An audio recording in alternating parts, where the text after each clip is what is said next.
గౌతమ్ విషయంలో నాకైతే కొంచెం బాధ అనిపించింది. ఎందుకంటే వైల్డ్ కార్డ్‌కి వచ్చిన తను చేసిన ఇంపాక్ట్ క్రియేట్ చేసి వేరే లెవెల్ అయితే చేశాడు. ఎందుకంటే ఇప్పటివరకు వైల్డ్ కార్డ్ ఎంట్రీస్‌లో వచ్చిన వాళ్ళు ఎవరు కూడా అంత ఇంపాక్ట్ క్రియేట్ చేయలేకపోయారు. చాలా అంటే చాలా బాగా ఆడాడు. నిఖిల్‌కి చాలా గట్టి పోటీ ఇచ్చాడు. మనం ఇప్పటివరకు కూడా నిఖిల్, గౌతమ్ అనే డైలమాలోనే ఉన్నాం. అంటే ఎవరు విన్ అవుతారన్నది పక్కా కన్ఫర్మ్ అవ్వలేకము. సో ఎడ్జ్‌లోనే ఓటింగ్ కౌంట్స్ కూడా జరిగినాయి వాళ్ళకి. అయితే అక్కడ గౌతమ్ అంటే తన ఎఫర్ట్స్ పెట్టడంట్లేదు. బట్ ముందు నుంచి ఉన్నారు కాబట్టి నిఖిల్ విన్నర్ అయ్యాడని నేను అనుకున్నాను. ఒకవేళ గౌతమ్ కూడా ముందు నుంచి అంటే ఫస్ట్ వీక్ నుంచి ఉండుంటే గేమ్ ఇంకోలా ఉండేదేమో నాకు తెలిసి.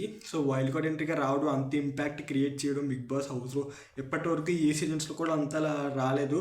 సో బయట చాలా గట్టి పోటీ కూడా జరిగింది. చాలా అంటే చాలా గౌతమ్ రావడం వల్ల చాలా ఇంట్రెస్టింగ్ అనిపించింది. బట్ గౌతమ్ రన్నర్ కావడం, సో ఎక్కడో కొంచెం ఉంటుంది కదా, గౌతమ్ విన్ అవ్వాలని నేను అనుకున్నాను. అందులో నేను ఒకరిని, బట్ అవ్వలేదు.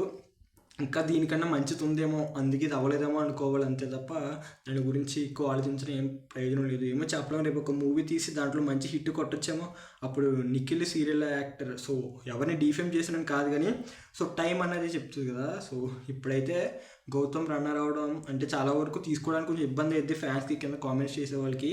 సో యాక్సెప్ట్ చేయండి, ఏమీ కాదు. సో మీరు యాక్సెప్ట్ చేయాలి అండ్ మీ యాక్సెప్టెన్స్తో పని లేదు. So thank you for watching.